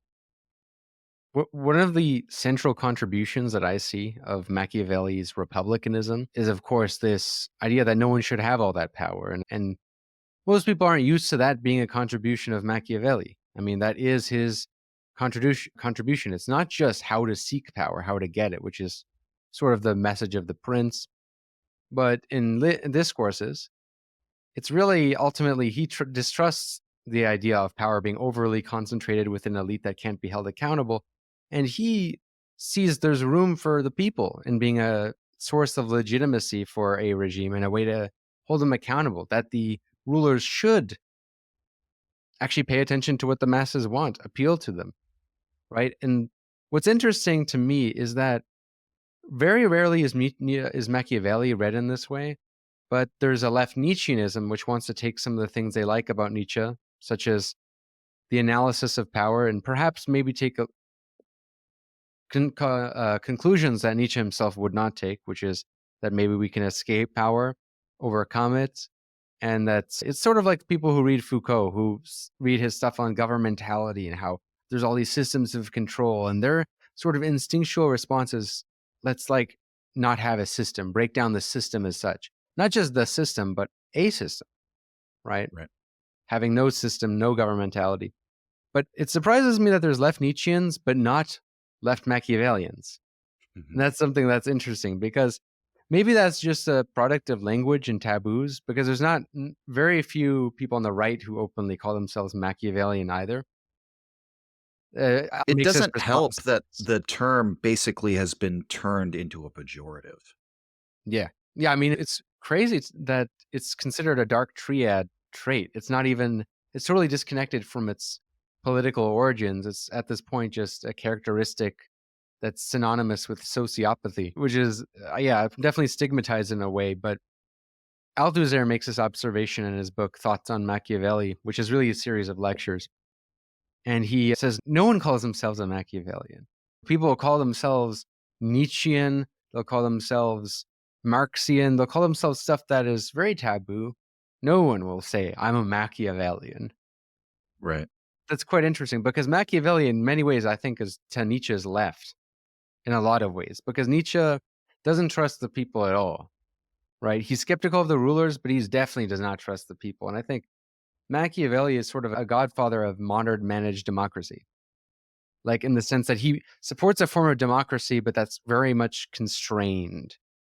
Yeah, well, he sees democracy as it should be like part of. So there's like the classical philosophy, political philosophy distinction of the democracy, oligarchy, and monarchy. Mhm. And Machiavelli's argument is that it's a very odd definition of a republic. It's not how Mhm. I would define a republic. But he says a republic is when we combine all three, and all three have a voice. And so he says the consulship is like the monarchy because they have absolute executive authority, but they're nominated by the Senate, which is an aristocracy. And then the plebs have the councils and they have like the tribal assemblies of the centurions and the tribunes of the plebs. Sorry, I was trying to pull up these terms from Roman law in my head. But yeah, and he thinks that's the success of ancient Rome. That because all of the classical political theorists. Rome pre-Caesar, may I add, right? Right. Yeah, that's the Rome downfall. pre-Caesar. Right. Which, and I don't know if you caught this video. I did a video about Michael Parenti's reading of the People's History of Ancient Rome. And much of what Machiavelli says is almost like directly rebutted by Parenti. So it's very interesting to counterbalance that. Oh, you're tempting me to get into this, because I saw you covered that book. I didn't look at how you covered it yet, but I've read that book that Parenti has, his book on, where he interprets Caesar essentially as a man of the people, kind of like a people's dictator. And, yeah. Who went against the aristocracy, which might, like, I like that because it does bring a part of history that is lost about Caesar, but it does say a lot about Parenti's politics. Well, yeah. Because Parenti, like, I think Parenti and his son, if you've read Christian Parenti's work, which is called, he has a I'm book not. called Radical Hamilton, I think they're Bonapartists. Like, they support Yeah. essentially, like, progressive left Bonapartism. And to me, my issue with that is, like, it's all ties into their defense of the Soviet Union, and part of that is needed as a balancing act against, like, our one-sided narratives that we have. But to me, like, the way they think does not grapple with how do you prevent a Stalin-like situation? How do you prevent red purges? How do you prevent a Pol Pot situation? How do you prevent abuses of power? Which Caesar did abuse his power. He might go against maybe the reasons why Cicero wrote negatively about Caesar, or why, like, later historians would write negatively about Caesar, is like class interests. But it still doesn't change the fact that if you have so much concentrated power, Right.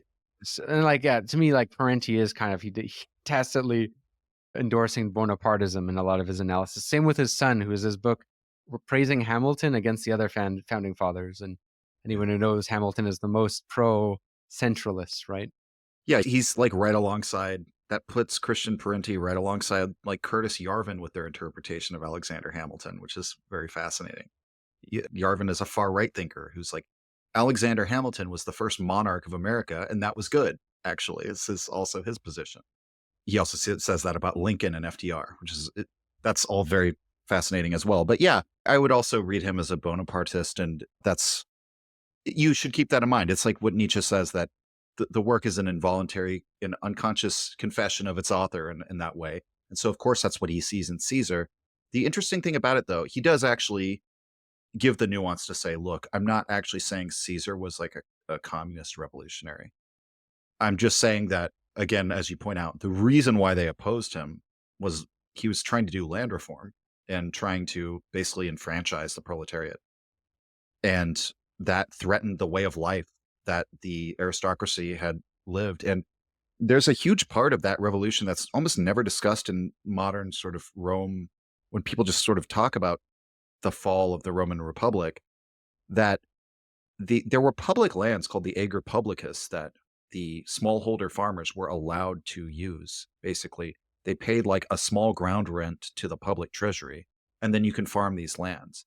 And basically what happened were, over the years, like either by buying them out or just sending armed thugs to clear them off, basically the entire Ager Publicus got privatized.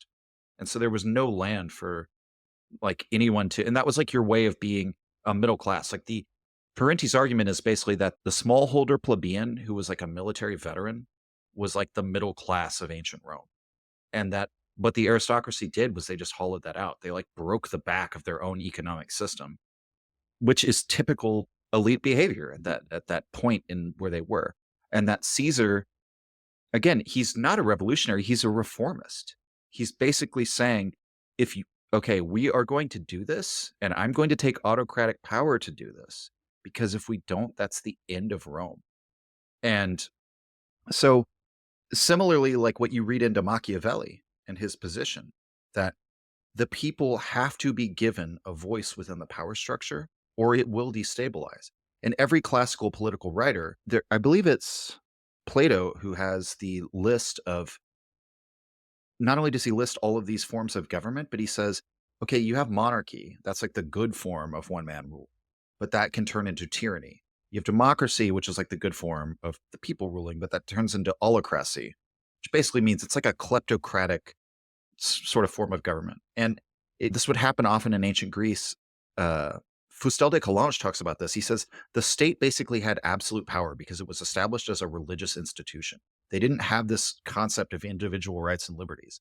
So if the people take power and then they vote that we're going to seize your property and give it to us, there's absolutely no mechanism for opposing that. Within or a modern example, like, what if they vote to kick the immigrants out? Sure, yeah. What if you vote to exterminate a minority? Yeah, the thing with the Greeks, I think, particularly, is just the fact that like there wasn't even any argument that they could articulate as to like why that's bad. It's like there's no concept of private property at all, really, or of like human rights. You don't have either of those things, really. And so and what's the third? Oh, and then like oligarchy can turn into I forget the terms they use. It's like either aristocracy becomes just oligarchic or something like that, whatever the degenerated form is. And so Machiavelli almost sees it like you have these three competing sources of power that sort of like check one another. It's really an articulation for the separation of powers. The way that you can take issue with Machiavelli on that is whether or not those three branches of government actually represent an actual power with content, or if it's not just formal, if that makes sense. I think it's formal. Right. Because for him, in his context, it's clear to me that he's advocating a sort of proto-managed democracy because prior to his time, Florence and Venice actually had forms of democracy. Like they had election by lot, which in the 1200s in Florence was, funny enough, introduced as a way to contain infighting between the families. Because the various families, there was these power struggles going on that were actually threatening to destabilize the city-states. And election by sortition, which was still had property restrictions and stuff, but it was a pretty democratic system in the sense that it wasn't like heritability. Now, I'm not saying that everything was sortition, but in terms of the representatives, were elected by lot, which is a kind of today associated with radical democracy. There's a great book on this called Principles of Representative Government by Bernard Manin. It's on the history of representative democracy and democracy as a whole, really. So I think in that context, Machiavelli is not really that progressive, but he's thinking as a kind of middle position, a way to stabilize the systems. Because on the other hand, the Medicis would not believe in giving a voice to the people nearly as much. They're much more like autocratic. And he's trying to like create a middle position that he believes would add to the most stability. And that's ultimately what I think managed democracy is. It's not a democracy because you really believe in democracy, but you believe in a certain level of democracy insofar as it will realize the interests and the stabilization of that regime, which favors those interests. But we could talk on this all day. I just want to transition because we've been talking almost 2 hours on this segment. We've talked a lot about what the left gets wrong about Nietzsche, about what the right gets wrong. But in the Backroom segment, which you can get access to by becoming a patron, we're going to talk all about what the right gets wrong about Nietzsche, particularly Jordan Peterson. Because Jordan Peterson, I believe, recently announced he's doing a course on Nietzsche. A course on Nietzsche, which is pretty interesting. 8 parts on Beyond Good and Evil. I can't decide if this is a good development or a bad one because I'm very interested in how is Jordan Peterson going to cover what is noble? Oh, yeah. I don't know. Or even free spirit. Yeah. I mean, there's a lot in there that will fly in the face of his own. The way that he tries to use Nietzsche as part of this. I mean, we're already in the patron segment now. Can we just? No, we'll transit. Okay.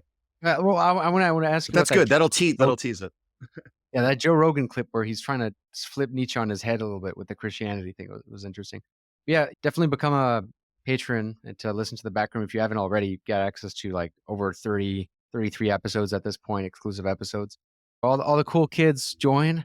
But if you're brokey, I totally get it. Just give a 5-star rating. And you should definitely check out Essential Salts if you haven't already, especially if you're into these type of thinkers we're talking about. So without further ado, we'll see you in the back room. My only hope is that when enough people become pessimist, then out of despair somebody maybe does something. But you know why I also like to be a pessimist? Because it's the only way to have a nice life. If you're an optimist, then always bad things happen and you are always disappointed. When you are a pessimist, then you look around, okay, there are bad, but from time to time something nice happens and you are, as a pessimist, you are a little bit glad all the time, no? You are listening to One Dime Radio. Become a patron at patreon.com/onedime to support the show and get access to extra content.